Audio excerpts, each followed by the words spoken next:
हरियाणा में किसान परंपरागत खेती को छोड़कर नए नए तरीके अपना रहे हैं। इसी कड़ी में मधुमक्खी पालन का व्यवसाय किसानों के लिए फायदे का सौदा साबित हो रहा है। वहीं कुरुक्षेत्र के बोडी गांव में रहने वाले सेवा सिंह और उनका परिवार कई सालों से मधुमक्खी पालन कर रहा है, जिसके जरिए वे साल भर में 100 क्विंटल ऊपर से शहद का उत्पादन करके अच्छा मुनाफा कमा रहे हैं। वहीं हरियाणा सरकार भी किसानों को मधुमक्खी पालन के लिए प्रेरित कर रही है, जिसके लिए प्रदेश सरकार ने मधुमक्खी पालन नीति 2021 के तहत शहद के उत्पादन को 10 गुना बढ़ाने का लक्ष्य रखा है। हरियाणा का किसान परंपरागत खेती छोड़कर फसल विविधीकरण को अपना रहा है, जिससे फसल चक्र बदला है। इसी तरह प्रदेश में मधुमक्खी पालन में भी किसानों का रुझान बढ़ा है, जिससे किसानों को मुनाफा भी अच्छा खासा हो रहा है। क्योंकि प्रदेश सरकार किसानों को मधुमक्खी पालन के लिए सब्सिडी दे रही है, साथ ही मधुमक्खी पालन के दौरान आने वाली समस्याओं का समाधान करने के लिए मुफ्त में ट्रेनिंग भी दी जा रही है, ताकि किसान खेती के साथ साथ इस नए व्यवसाय से जुड़े और लाभ उठा सके। मधुमक्खी पालन का व्यवसाय हरियाणा के किसानों के लिए फायदे का सौदा साबित हो रहा है। जी हाँ, किसान कम लागत में दोहरा फायदा ले रहे हैं। शहद के साथ साथ मधुमक्खियों के परागण से फसलों के उत्पादन में 20% की बढ़ोतरी का फायदा भी मिल रहा है।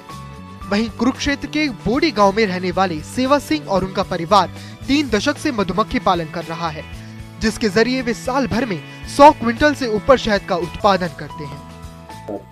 मधुमक्खी पालन 1995 में हमने 10 बक्सों से शुरू करा था और आगे बढ़ते बढ़ते हमारे पास अब 500 से ऊपर बक्से हैं। तो हर साल हम 100-200 बक्से मधुमक्खी के बेच भी देते हैं। मधुमक्खियाँ समेत भी या वैसे भी ब्रीड के तौर के ऊपर हमें सरकार ने हमें भी ब्रीड बनाया हुआ है, तो इसलिए हम ब्रीडिंग का ज़्यादा काम करते हैं, शहद भी लेते हैं और मधुमक्खी का अगर लोगों को मधुमक्खी छत्ते देते हैं। साल भर में उत्पादन तो कभी 100 क्विंटल से ऊपर हो जाता है, ज़्यादा भी हो जाता है। और जब ऐसे बारिश से पड़ती रहे तो मधुमक्खी काम कम करती है, तो उस टाइम कुछ कम भी हो जाता है, उतार चढ़ाव आते रहते हैं।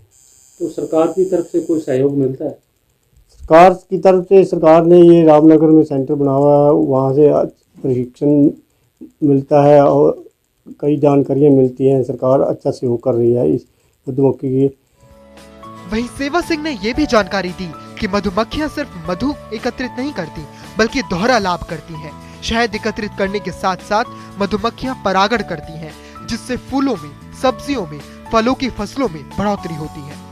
मधुमक्खी आदमी जैसे नर मादा का बच्चा पैदा होता है, ऐसे ही मधुमक्खी एक फूल से दूसरे फूल पर काम जाती है, तो वो नर मादा का काम करती है, तो पर परागण होता है। उससे फसल को 2 से 1.5-3 क्विंटल तक अलग अलग फसलों में उसका उत्पादन बढ़ जाता है। ये होती कि ये जो मधुमक्खी है फूल पे बैठी हुई है, ये रस चूस गई है मेरा ये कि है, परंतु वो तो पौधे से जो रस अलग निकलता है वो लेती है और इसके टांगों के साथ पर परागण होता है।